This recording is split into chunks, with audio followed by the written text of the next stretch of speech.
Welcome, everyone, to the Captive Audience. It is the 16th of September. And sorry we missed you guys last night. I actually went and attended a vigil for Charlie Kirk in Roseburg. And guess who I ran into at the vigil? Tonight's guest, State Representative Court Boyce, was there. His district and his reach is vast. And he was there. Speaking to the crowd and remembering Charlie Kirk, and it was quite an occasion. Welcome to the show, Representative Boyce. Thank you for joining us. There's a lot to cover, but why don't we start with the vigil, because that's been very top of mind for folks for the past week, and it hasn't even been a week. Well, you sent me a text yesterday about 5 o'clock that I was really happy to get that you were on your way, and I was just really glad to see you there. Kevin, is it a vigil? Is it a tribute? Is it a ceremony? What's the right term there? It just, that probably doesn't matter, but there was just so many patriotic, loving, peaceful, caring people there. It's one of the best memories I've ever had. I was on uh, Roseburg Radio this morning, and I said, in 2024, I got to go to the Republican National Convention in Milwaukee.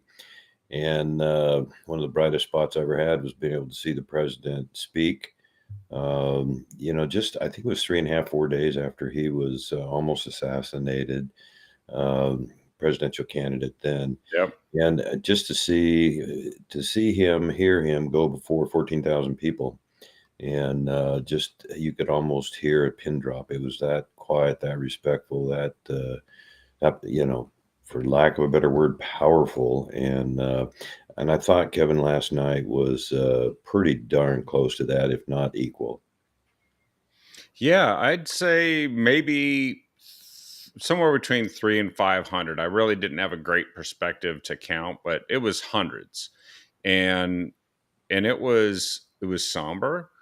It was people from just all different walks of life, regular folks, and they were carrying American flags, they were carrying crosses, they were carrying signs. There were several people. I was standing at the vigil nearby that and I noticed this about halfway through. They were wearing name tags, and the name tag said Charlie, and it was the whole family, mostly women, and the name tag said Charlie, and I got the message. The message is we're all Charlie Kirk now, because this is personal. This is the evil that struck and killed at Charlie Kirk was resulted in like this massive wake up call that I think is going to produce a million Charlie Kirks. And though it's deeply saddening to lose somebody that, frankly, when you reflect back on the things he said and the things he did, were extraordinary. I actually forgot that I had met him once. It was like 5 seconds, and I did a selfie with him and Candace Owen and Donald Trump Jr. like at an RNC meeting, and it must have been like 2017, 2018. And it was just like, hey, and you take a picture. And so I didn't really have a deep going conversation, but I've watched many times the videos of, Prove Me Wrong at a college campus. Mm-hmm. Even just the short ones where they just do one person asking one question and him giving one reply, and it's extraordinary. And yet, what really got people was the fact that he was unapologetic. He was who he was, but he also didn't hate people. He loved them. He loved him so much that he'd go and seek out people that he knew there would be a disagreement with. And at a minimum, he got them to think. And in some cases, people were truly like, wow, persuaded by the things he was saying. And that was the finest of American free speech in the way it's conceived of. Because there's other countries in the world who have various forms of what they call free speech, but the American variety is identical to what Charlie Kirk was doing.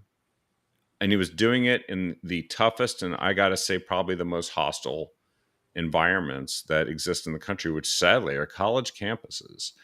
And he did it with sort of a loving embrace. And so when they call him a hater, it's just, that's the irony of this, is that people are saying, actually, no, he wasn't a hater. You can say you didn't like what he said, but you can't call him a hater, because he didn't hate. And he took the time to explain things to people. And I think that the reason why evil struck at him, and I'm convinced that the evil goes beyond just the individual who committed the act, because some people just want to focus on how we've got him, and now let's move on, right? Let's move on. We got him. Let the court case go. No, the reason why no one's moving on was because this was an attack on free speech and on the right of people to express openly their views and their faith to one another peacefully. That is a strike at the heart of American democratic processes. It is, because without that, that's why it's the First Amendment. You got the Second Amendment to make sure you keep the First Amendment, but the First Amendment is what it is because it embodies what government doesn't have the power to take away from you. And I don't think an assassin's bullet is strong enough to take away what Charlie gave us. You talked about love. You talked about something I brought up last night was the New Testament, sometimes called the 11th commandment, love your neighbor as yourself. And, he could present his faith in tremendous credibility, tremendous confidence. And, it all fits with him. He understood from a very young age that God give us the capacity and the desire to seek truth. And so when you see what's going on, you mentioned, Kevin, our college campuses, and it's so easy to brainwash young people. You can start when they're 5 years old. I mean, that's what Korea does, for gosh sake. And look at the poverty and the low standard of living that they have in those kind of countries. The smallest light pierces the greatest darkness. And that's when you have a great light, as RFK Jr. said, today or last Wednesday, a single bullet silenced perhaps one of the greatest voice for truth in our lifetime. And so you see 32,000 requests they've had now, different colleges, different high schools, for Turning Point programs to if even half of them qualify, certainly it's going to be a major thing to combat, what he called the democratic camps of our education system, and, groupthink. Don't challenge kids to think individually and don't take individual responsibility. Always blame someone else. That's why this Antifa movement, anti-fascist movement, is such I sometimes say it either way, but that is a group that is so fascist that they're behind, not probably directly. I think this kid acted on his own, although I certainly trust the FBI more than I have in the last 6 years. Yeah. So I've got some optimism there that we'll get to the truth, and there again, seeking the truth and just finding ways to protect our women and kids. I mean, that's what men are supposed to do. And, that's the way God designed it. And that is a powerful responsibility. And it's also an opportunity, and it's by God's design. And so as we move forward, it's just going to be fascinating, Kevin, to watch this develop, the impact of the light that he shined. And the influence, his legacy is just going to be, I expect to hope be around another 20 years. And so I'm just going to really enjoy watching this. I've got 9 grandkids, and and they're coming on board. And I know a lot of other people are saying, yeah, this is what we got to do, and this is how we lead, and this is how we protect, and this is how we develop, all the way to the good government level, city, county, state, and federal. So one very important result of what happened is it's always bothered me after Republicans produce a big victory. Um, like President Trump getting elected was a huge victory, and of course, winning uh, the House of Representatives, holding the House of Representatives, winning the Senate, big victory. Well, we like to declare victory and then just go home. I'm like, I'm going to go back to my private life. We just won the battle. The war is over. It's time for the post-war peace. Well, what we saw last Wednesday was not a sign that there's some post-war peace period where we can just harvest a dividend and sit back and grow complacent again. This is what has changed. What has changed is that I believe a bunch of people woke up and a bright light was snuffed out, but it was an attack on everybody. It was an attack on everybody. And how we respond to this will determine whether we deserve the success that's happened so far. Next year, I've been talking to a lot of people about next year, and it's like, do you want a 2-year Trump presidency or a 4-year? What do you want? If you like what he's doing, which one is it? You can't vote for him again. So you got to figure out what you can do. And I think one of the folks that I was there with last night, she said that she was just posting her reaction to what happened last Wednesday. And all of a sudden, after years of having not a lot of change in the number of followers she has on Facebook, suddenly there was like this huge spike and all these views. And somehow people were seeing this. And she's like, something's happened. Something's happened. It's almost like, for want of a better term here, the devil struck at Charlie Kirk, and the angel of God is working the other angle now. And the number of times that people found themselves referring to Charlie's faith, it just, everybody likes to think it's all just a private matter. If it's a private matter, then how does everyone else come to the realization that we're all in this together? How do you produce unity? There should be unity, by the way, shouldn't there?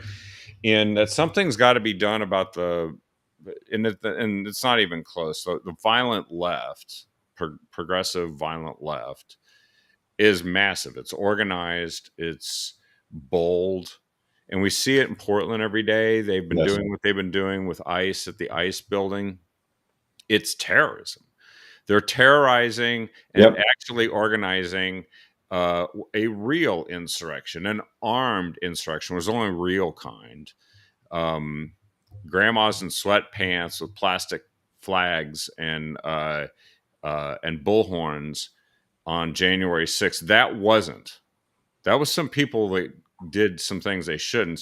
Some people committed acts of violence and vandalism. Some. But in all honesty, we don't still know the full story of what happened that day.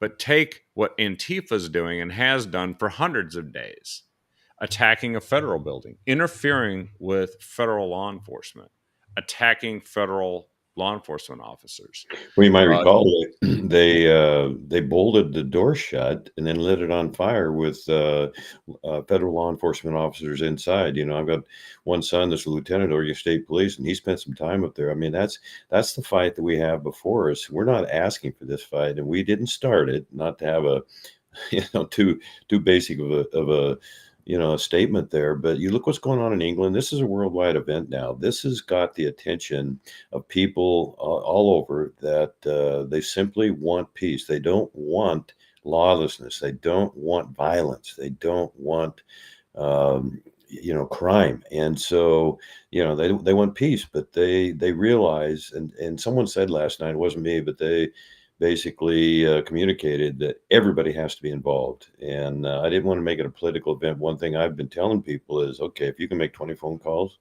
if you can contribute $20, if you can knock on 20 doors, please, as busy as you are, take the lead and get people in office that you can trust. And because as you just outlined there, throughout, all these people, when you have the radical Muslims that are in our country, when you have the people that really believe that Marxism is the best way to govern, when you have people believe that law enforcement should not be supported, then you really can see what we're up against and what the enemy is capable of doing. You mentioned Satan, so one of the best examples I have, Kevin, is Portland State University. 17 police cars were destroyed 2 years ago, and that was over $1 million. And something that Christine Drazen brought up in one of our committee meetings is that when we had the capital construction projects, Portland State got over $200 million. Yeah. And that's the Portland vote that we're behind, and that's why when people start talking about going to Idaho or Greater Idaho or the Jefferson State, etc., this is everything that they stand for, everything we love, they're against, and that's going to bring us to poverty. And so people like us we're not going to accept that. We're not going to leave. That's not going to be our legacy. And so Charlie, he was the shining city on a hill, and it's it's a tremendous loss. I'm glad you stayed for the vigil, and it was kind of unwinding. I stayed till about 7 or 8, got back Gold Beach at 11, and then had a radio interview this morning and a couple meetings. But I'm just really glad to get a chance to talk to you, and it's inspiring and it is energizing to see the work before us. And we've got a big vote tomorrow on the ODOT, the Senate side. That's been very inappropriate how that's been scheduled. Then we have legislative days into the month, a lot of meetings between now and then. And we just gotta keep getting the common sense folks out there to help any way they possibly can. And I understand it's a major undertaking, but Oregon is worth defending, our families, our faith, our freedoms. So and last night, so many wonderful people on board, so many great folks. Yeah, it was. I mean, if you don't mind, I just thought we could show a few photos, just a few that I have. I think people would appreciate that. And you said 300 to 600. I know there wasn't 1,000. I think it was closer to 800. It was hard to get a feel, but that's a full acre of lawn and so that's showing about a fourth right there. That's a great shot. But they were backed up clear into the street. Yeah, they were. It went far both to the left and the right in this photo. There was the sheriff who was actually pretty emotional when he was speaking. I thought I had to come from another appointment, and so I was racing to get there. So I missed your speech and also Representative Osborne, but I know you guys did a great job, and the people. These were moving addresses. These were, and they quoted Charlie Kirk, and it's like I think we're just gonna keep quoting Charlie Kirk because there's just an unbelievable number of things he said and shared. And this is when you guys came into the middle and did a prayer at the end, and that was a pretty special moment in front of everyone there. It was this is the vigil. Oh wow. Yeah, it was quite something. And then I tried to get a number of different shots just looking, and it wasn't as big a crowd, but it was a pretty focused and somber crowd and it was we had the great candles. Photos. Well, on this one, this is what struck me is like this little boy here, I just looked at him and I'm like, this is what has just started. That little boy is going to hear about this. You were there. They're going to tell him years from now. And maybe he's the next Charlie Kirk. I don't know. But I know it always starts someplace. You don't realize how much of an impact the things you do can have. And I got a few more, and this is just what it looked like, kind of the larger Wow. picture, um, and Oh, from wow, different that's a great shot. angles. Yeah, I didn't have time to filter out the blurry shots, but that was they were singing the bagpipes. I don't know. I at the end when they do the bagpipes, I just think it's very hard to keep from tearing up because bagpipes they're so intense. Oh, yeah. I Yeah. videoed that. I videoed that. That was just wonderfully special. You know, So after 911, and I made it, one of the comments I did make, Kevin, was that this is, in my view, the biggest event to come to America, maybe even worldwide. And we just discussed that a moment ago, since 911, and 24 years ago. And that helps us to not forget the 3,000 people that were absolutely brutally murdered. You see people diving out of the twin towers to keep from burning to death, and this is people hate America, and they hate the good that we do, and just like they hated Charlie, and he had to be removed. And so I'm looking at one chat, quick paragraph or quick sentence, basically just says they wanted him dead. I believe in him. I love him, and so they want me dead too. And so, it's hard to communicate that to people, that yeah, they do want us dead, simply because of what we believe, what we stand for. And another thing I said last night, along the same lines, is the people I run with, that do want peace, they're not going to go underground. And Charlie would have challenged us not to take our beliefs, our values, our virtues, and our principles underground. We got to stand firm, stand tall, and this really gives us some momentum, and it makes us much better aware too. There had to be extra. Can you a peace vigil? There had to be extra security there last night in Roseburg, which, by the way, I think is the center of common sense in Oregon. they did a great job. They Yeah, had guys in the roofs. We were walking up there, we were looking up there, and I'm like, "Yep, they got our 6, our 9, and our 12. They got everything covered. It was great." yeah, it was funny. It's now like a human nature just to take a glance at some of the roofs, and just smile, because we were protected, and we were unintimidated by anything that might come against. Again, everything that we love, everything we believe, and we're going to keep promoting that. And it gets back to protecting our kids, and take care of the next generations, to do the best we can. My parents and grandparents left me a great country, and so I'm going to do the same. Secure the blessings of liberty for ourselves and our posterity. I mean, that there's some pretty great words that have been written in the past, and we keep rediscovering what they mean. Um, and yet, I think that this is also we've kind of put up with Antifa and some of these movements for a little too long. Like, we stood by and kind of pointed out the absurdity of them calling some of these violent riots Peaceful. mostly peaceful protests. I know, and I think that's over, because what we're People are finding, seeing through the lies. they're seeing through the lies, and they're also starting to connect the dots, because the Mhm. people that were they're starting to look into this Discord gaming channel where they were discussing things. This is from today, fresh from today, where the killer was talking to this audience of people. He said something to the effect, I guess, to his transgender partner, that he said, some hate it, you can't negotiate it out, so I'm going to take them out.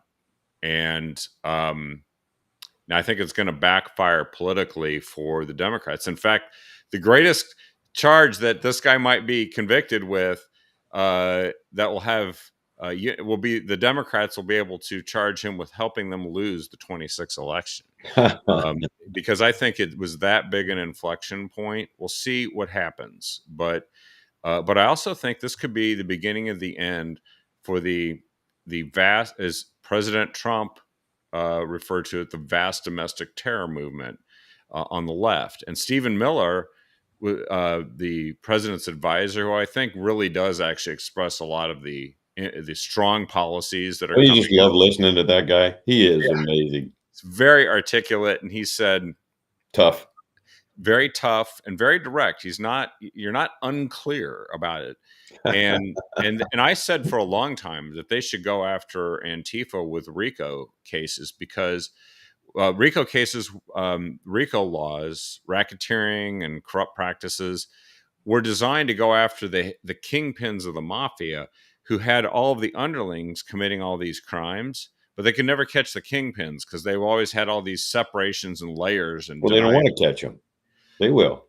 Well, so what they did with RICO statutes is they put in laws that made it so that if they were conspiring or planning or arranging funding of any kind to furtherance of a mass number of crimes, you could get them convicted on those laws.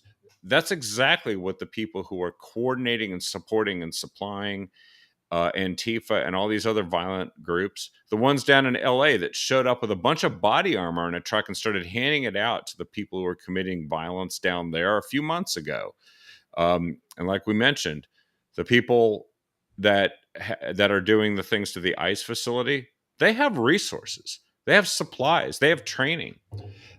Just yesterday, I read that there's actually a group that refers to themselves. Let me see. It was it's a leftist group that armed queers, as they call them. Armed Armed what? queers group trains radical Marxists to shoot just miles from where Charlie Kirk was murdered in Utah. Um, and of course, Andy No, you're probably familiar with him. He's the guy that got beat up by Antifa in Portland almost to the point of death. He suffered brain damage. And Andy No has written a book about Antifa and blown, yes, exactly, unmasked. And what he did is he was actually all along saying, look out, what we have is a death cult, and it's increasingly, he called it trans Tifa, because every one of these guys that was getting arrested in Portland in particular had two identities, and they supposedly had another gender identity. One guy was using his gender identity to hide from the feds since he attacked a federal facility in 2020. He's hiding somewhere in Portland. They're catching these guys, they're exposing them.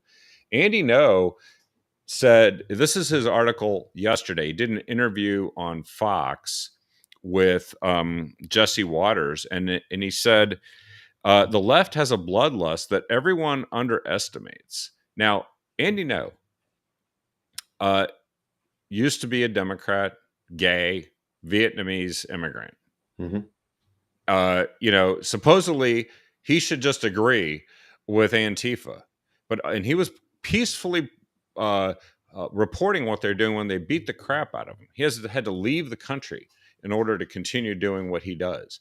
But he's not pulling any punches. He is actually spelling it out like it is. And if you call people Nazis all day long, and I'm sure someone's at some point called you a Nazi, um, what do you do to Nazis if you're a flaky leftist who thinks that you just have to do something about Nazis? Well, you kill them. So this rhetoric is a problem. Not that we tell people they don't have the right to say these things, but there should be consequences for people who go around and try to assign these labels to folks that targets them for violence, and say there's no place for that in our public discourse. We can't have real conversations about stuff, and I think that maybe Trump is just about getting ready to do something about Antifa big time. The entire weight of the Department of Justice and the FBI is going after these guys, and there's not going to be anything left of them when he's through with them. And all these people that were giving him money are going to go down with him. Oh, I'm I I don't drink, but I might start just to celebrate when that happens. And you know they're going to start in Portland. You know, I was a guest co-speaker with a big group in Lake Oswego with Andy Noah and I got to, that's how I got his signed book and you know being on the same stage with him was pretty daunting because I just absolutely love his story and his courage. My goodness, Kevin, his courage is Yeah. incredible. And yeah, he's been beaten up twice. He was beaten up twice in 2 years, and he's actually moved his family to Britain. I look and pray for the day when he can return with his family. And I did not know he'd been on Fox, but yeah, quite an honor for me to speak to a group with him. And if anybody wants one of his books or needs any information, Coach Court at gmail.com. Don't hesitate. And so thanks for bringing him up. And yeah, he is one brave individual, and um, he'll have a good part in exposing those people that are so dangerous and so lawless and so yeah, they justify anything and everything that pushes their cause forward. And so that's we know again what we're up against, and the sooner we get started to get them in jail where they belong for the destruction and what they've done to Portland, the better. And it is, this is the thing, we can actually save the whole country. And there's really no sense in running away from these people and say, I'm just going to leave these blue states and I'm going to run to some red state, because they'll follow you. Just like any predator, if you see if you're out in the jungle and you see, you know, a tiger or something, they say the number one thing to do is to not turn and run from the tiger. First of all, tiger runs faster than you. Secondly, they treat you as prey at that point. The thing you are supposed to do is make really loud noises and throw things at them, actually, when it comes to tigers. But we have to be vocal now. We can't just be passive. I have mixed feelings, and I'm curious what you think about this. I know when people say we have to ratchet down the rhetoric, I think the rhetoric, they're trying to sound even-handed about the comment, but the rhetoric that needs to be ratcheted down is the ones that call for violence and people who justify violence and then grave dance and celebrate when someone like Charlie Kirk is killed. That's the stuff that needs to be ratcheted down. What we don't, and I don't believe anyone should use this incident or any other to ratchet down, is vigorous debate over the important issues that shape our society, because that is the answer. Vigorous debate replaces violence.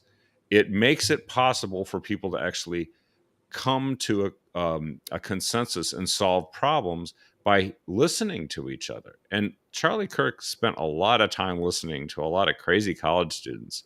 And most of the time, he did something, which is something I like to do too. It's the Socratic method. You ask questions.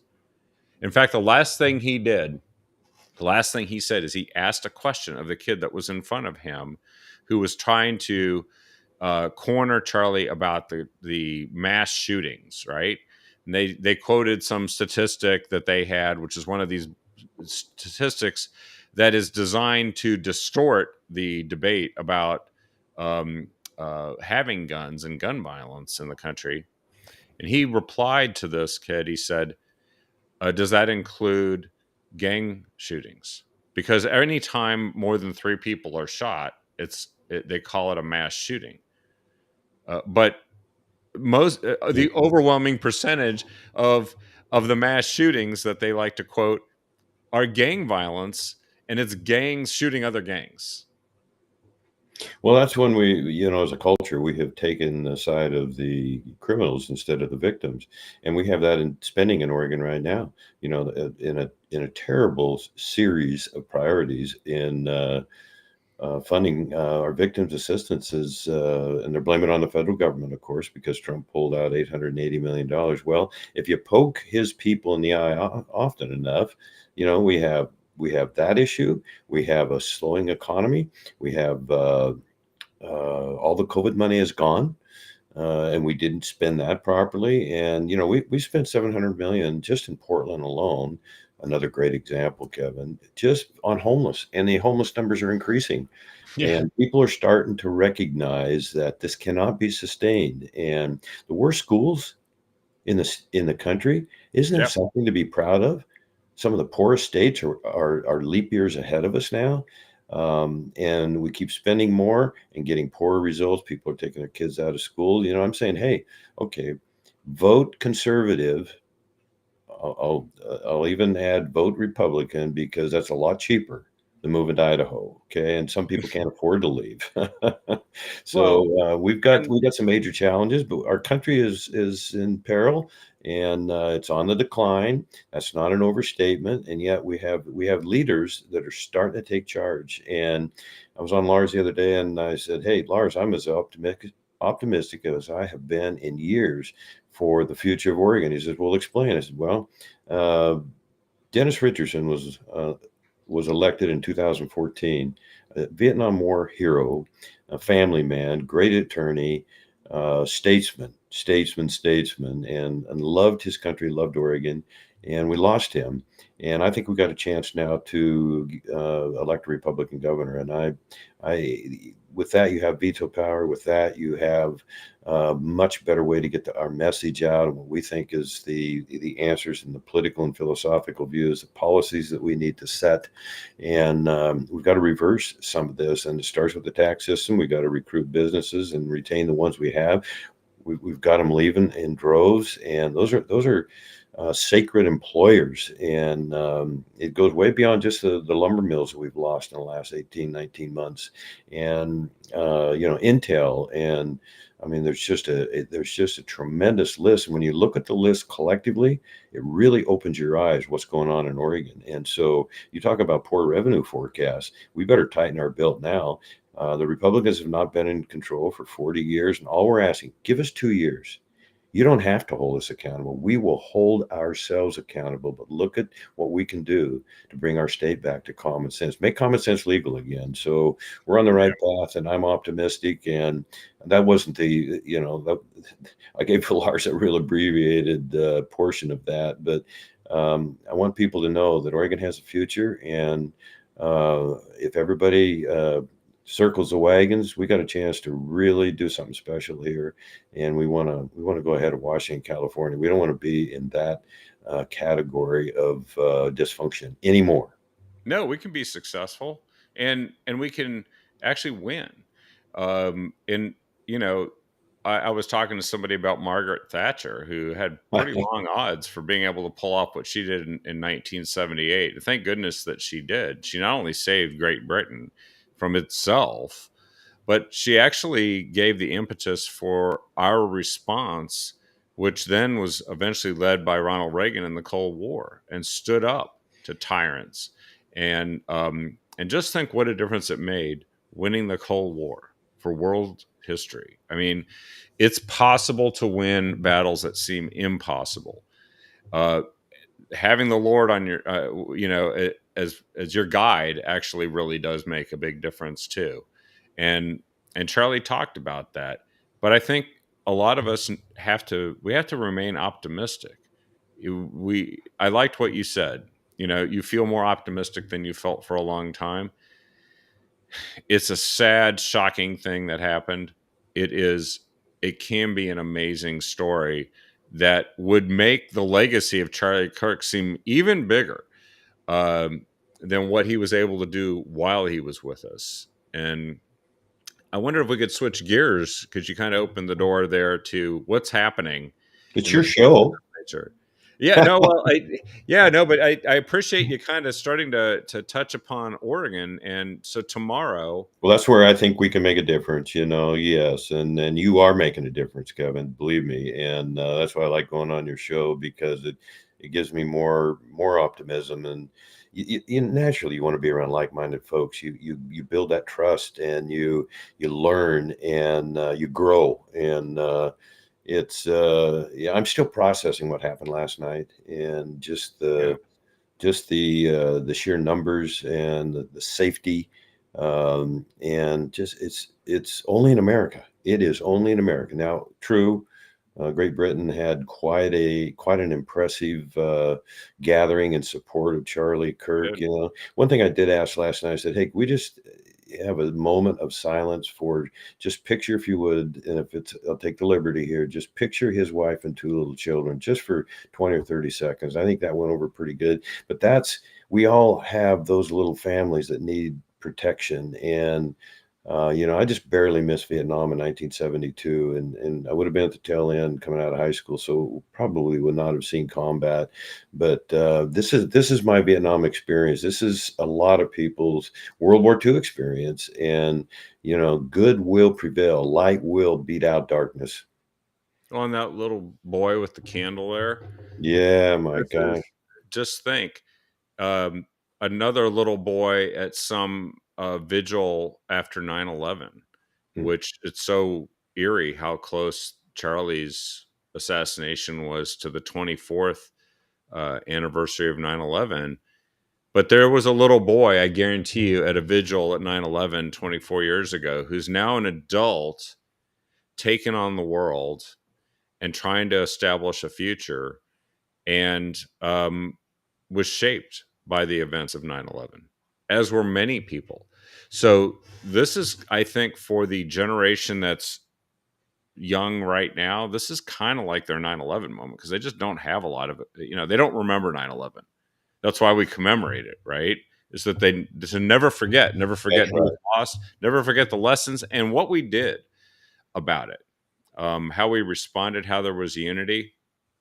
I tell people, don't despair if you don't feel like there's as much unity now after this as there was. What's happening is what must happen. That people, to open their eyes, have to have this experience. But I think a lot of young people are saying, you know what, I'm not buying the garbage that's been fed to me, whether it's from their universities or by the media Hmm. or by the politicians who are out there, or prominent individuals sort of excusing this whole thing or trying to create moral equivalencies, like Charlie Kirk. Well, he was kind of a rabble rouser, maybe he brought it on himself, all this stuff that you hear these people say, like Congresswoman Crockett, Oh my gosh. and Ilhan Omar, the squad member. They're part of a disease that's infected the Democrat Party, and I think some people are even seeing that who are in the Democrat Party now. There is an existential crisis going on. It's in the Democrat Party right now, because I don't think that party has a future if it continues to embrace the type of No. behavior and thoughts that are going on, and makes excuses for groups like Antifa.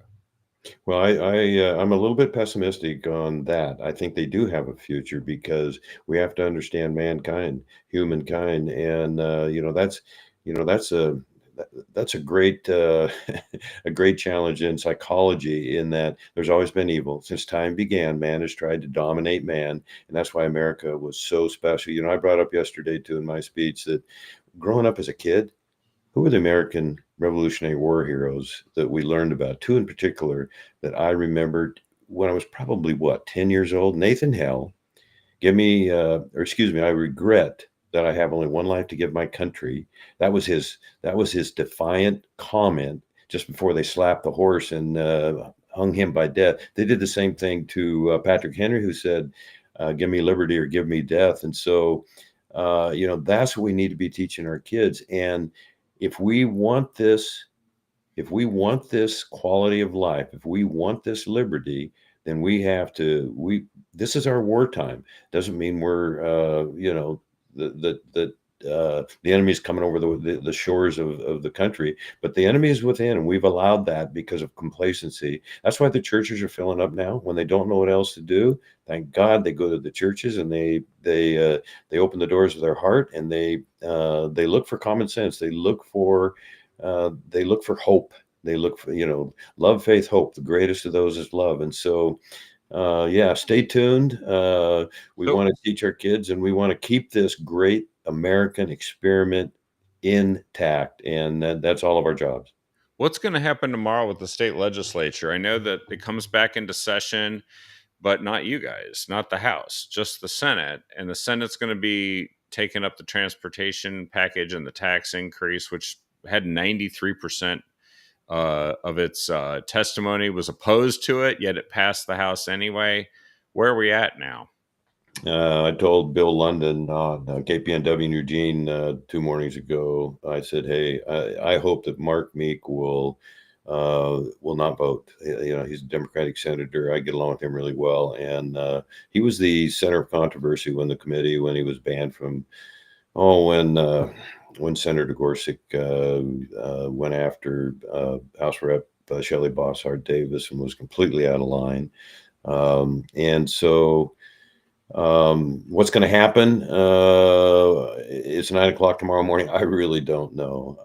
I'm ashamed of the absolute callousness of the burden it will put on Oregon taxpayers. And it's just not a raise in the gas tax. It's going to hurt our tourism. It's going to hurt our industries. It's certainly going to hurt our farmers, ranchers, foresters, loggers, builders.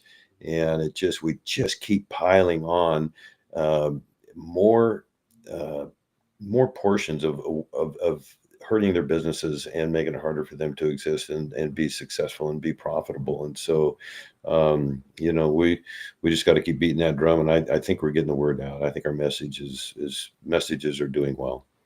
Well, and it's all pain and no gain. The Democrats are inflicting that on the state. And there's also, there's a sense in the state that maybe the economy is not doing so well. That of all the states in the country, maybe Oregon is one of the ones that's a laggard.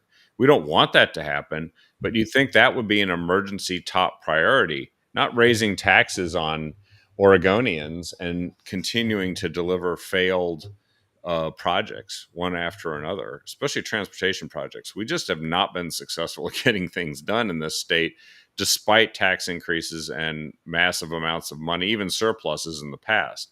I just read here, this is from Sunday, Oregon mass layoffs approach Great Recession levels. So the layoffs in Oregon are starting to approach the levels that we last saw in 2008. And, because you have to factor out COVID, which was a big layoff and then comeback, right? And so that's pretty serious. Is the governor going to talk about this? I mean, we got Intel, Wells Fargo, Nike, OHSU, Albertsons, Fred Meyer, bunch of layoffs, companies leaving, Dutch Brothers leaving, Grants Pass, going to Arizona, Daimler. And we don't want this to happen. But the people who are managing the state seem to have it completely backwards, don't they? Well, people forget the unions. There's 3 major unions that control Oregon state government. And it's not about keeping people employed. It's not about having a good economy. It's about maintaining power. It's disgraceful. It is pervasive. It is long-term. And unless we get a Republican governor, we ain't seen nothing yet. And so, yeah, I keep using the term, we have to fight. And it's just the nature where we are in our country and our state right now, and the anti-business attitude, the anti-family program. Government knows best. And you just referenced all those jobs that we lost. Government jobs are going up. Yeah. Government. In fact, what they're doing this tax increase, so like that saves 500 ODOT jobs. But in all honesty, they could have actually done what they did without raising taxes and kept the line workers on, right? But they're not interested in that. No, we had a plan, and it was a very solid plan. It was basically just asking ODOT to do away with diversity exclusion and the whole DEI program and all the green energy projects. I mean, the bridges that go nowhere and don't allow cars, we can't afford. It's all Portland based, or most of it is, excuse me. The Abernathy Bridge, I'm strongly against the I-5 bridge, just simply, Kevin, something we cannot afford, period. It's ridiculous to even think that we could try and finagle away, and it doesn't even increase the traffic. So yeah, the government is constantly expanding, and that's because of the unions. Normally we wouldn't be against unions, but they have so much power. And the irony is, you just mentioned a minute ago, Oregon's economy is suffering, and there's 30 red states in the country that are booming, and they have better public safety, they have better schools, they have a better standard of living. So And lower taxes. and lower taxes. So you think businesses aren't going to want to be, and they're in our state, other states are in Oregon picking off our businesses. So hey, you come here, here's what we can offer you for a 10-year period, whatever the combination, whatever the package is. You bring your people, we'll help you find housing. Oregon is not solving those problems. And now we're at a 37 to 23 split on the House. And so next election is going to be really critical. And then you mentioned the midterms for the U.S. Congress. I think with you mentioned Crockett and some of those other reps. Those are anti-American congressional representatives. Yeah. It's just brutal, and they shouldn't even be in our country. They hate America, and that's quite a statement, I realize. But again, it's all about power, and they've got to go. And that's why Trump's singing about, he's willing to go into Chicago, he's willing to go into other cities that really are desperate, and just this indifference to their own people being hurt and exposed to constant crime and shooting. That's not America, and that's why people are really looking at what happened to Charlie Kirk, and how his legacy can be really accelerated into good and removing evil. Yeah, and I, Oregon, the Democrats want to make it a sanctuary for everything but law-abiding citizens who pay their taxes and want to raise their families and just have successful businesses. And it seems like, we the days of uh,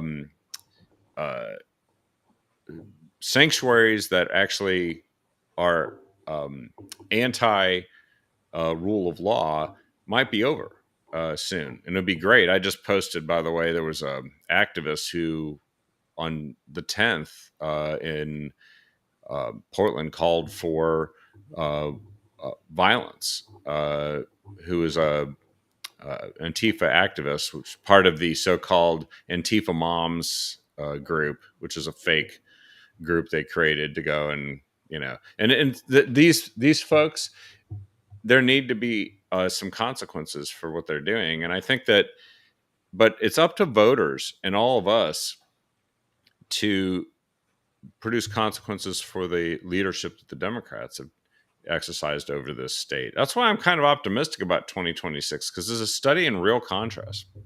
You're right. Kevin, do you 30 think other states doing better than us, at do you least. think that people, and this is a real honest question, that people are, and I've got my own personal opinion on this, but they're starting to turn the ship a little bit and say, wait a minute, somebody's been lying to me a long time, and I've been believing it. And this is the consequences for my family. This is the consequences for my business, my church. Maybe I've been wrong. Do you think that they will turn? Do you think they will go, maybe I better change my philosophy, attitude, position? Yeah. Yeah. And I mean, there's all kinds of things that they should be fixing. I just saw apparently there was a um, refinery gas refinery line that something happened to here. What did it? And major pipeline outage. So gas prices in Oregon are soaring now because of that. We live one pipeline failure away from having something be almost unaffordable for regular folks. And where's the governor declaring an emergency and fixing it? I mean, they don't even want us to have cars, which I'll start believing that they're sincere about that when they stop driving them. But there are many issues that we could be solving. They aren't solving them, and they're spending money sometimes making it worse. Now, what do you think? Now that we know that it's probably likely the transportation package will pass, but we'll see. We Mhm. don't know. Anything could happen. What's the next step? Are they going to disconnect from the federal tax code and try to take away some of the tax breaks that are for no taxes on tips and no taxes on overtime and Social Security. What's your prediction? Well, I heard that Here's they the might try one. to call a special session and claim that, Donald Trump stole all this money from the state of Oregon, but really they want to take it from people who make overtime, tips, and rely on Social If Security. there is a way, Kevin, in Oregon for the 18 senators on the majority side in the Senate, and now 37 on the House side, to get more money out of the people.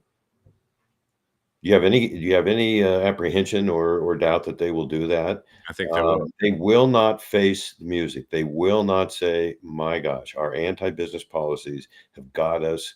Uh, we're watching the exodus of businesses leaving, as you mentioned a minute ago. And there. By the way, give me that inventory. I'm always adding to. I've got a long one too, and I'll share my list with you because the people need to know what the results have been from this. And so I just, to answer your question, no, they're not going to. They're not going to change. If they were, they would have done it 10 years ago, 20 years ago. They've been in power a long time, and they're going to do. And I'm gonna just beat this drum as often as I can. They're going to do whatever the unions tell them to do. That's the way it is in Oregon. It's how they roll. Yeah, no, Mhm. that's right. It's And they, it's being run by a group that only represents the people working for the government.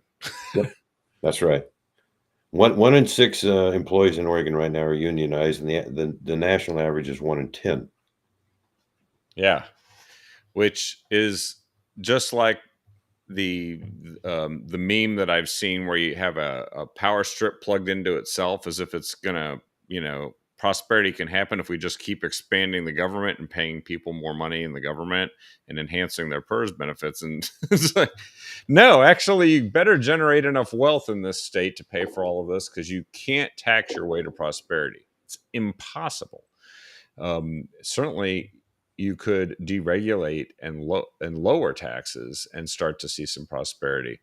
So there's been a few changes in leadership in the Senate. I know you know all these folks. Any thoughts that you can share? I mean, I guess it's all new for you too.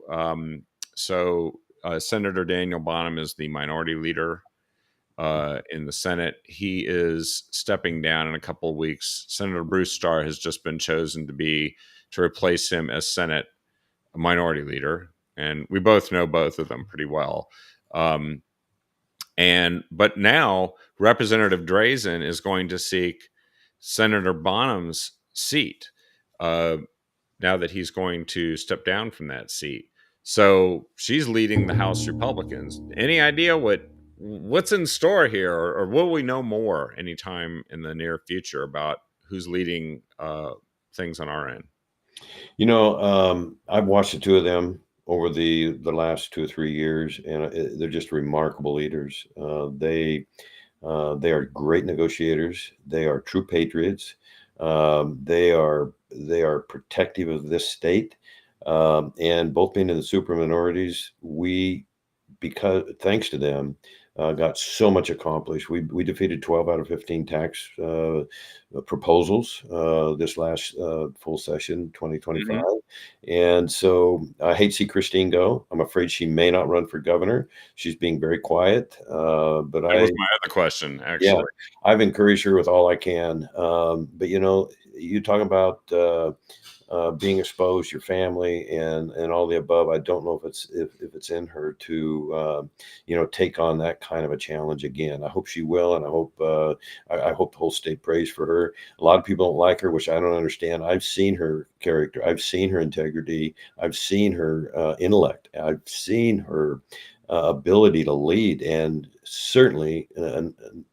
Not last and least, but just what she believes. And so anybody that's got reluctance out there about her being straight as an arrow, they need to call me, because I just we would be so well served if she would run. If she stays on the Senate, we're lucky to have her there. We're certainly going to miss her in the House. We've got a couple people stepping up that will be good leaders. It's just hard to imagine anybody being as sharp as she is, and so that's one big issue. Bonham, I have a feeling he'll probably go somewhere at the national level because he is that good. He Yeah, is that. that's the report here. In the Oregon Capitol Chronicle, it says rumors swirl about a federal job, so there might be something materializing there with the Trump administration, and of course we've seen some folks from Oregon go, like Lori Chavez Dreamer, Vance Day, have roles in the Trump administration. So it's a Vance multi-front fight. Day. Yeah, I love that guy. yeah, Yeah. he's I think chief counsel of the assistant attorney general, which is a major role in DC. So, and of course, Lori is the Secretary of Labor. So, yeah, I'm still optimistic. I really am. Despite all these things that are happening, I just know that we also need to be bold and speak out like Charlie did, and never surrender, and fight, fight, fight. Right? We do all those things, and actually, the future can be pretty good if we want it to be. Now, folks should try to follow you. I know but we didn't really talk tonight, and we can save this for another night. But the wildfire season hasn't been as intense as some recent years, and my understanding. And so we should do a post game on wildfire season here. But I'm just thinking that people want to follow you and hear what you have to say about that, as especially as policy develops. Well, I'm right in the middle of that, and yeah, we've lost about maybe a third, maybe even a fourth of what we lost in 2024. I'd like to come back on and talk about that and just forest management in general. And Oregon's a special place, and the natural resources. It's all renewable. The fish, the forestry. So we just yeah. If you need me back on, I'd really appreciate it, Kevin. And so. Yeah, hey, Coach Court, COACHCOURT at gmail.com. I'd like anybody on my newsletter, fire questions at me. And Kevin, you just keep doing this work. This is really important. I appreciate that. And I'm also at courtboysfororegon.com is another place they can look and get information about what's going on there. Oops, I accidentally, let me see, I just pasted the whole darn thing. Sorry about that.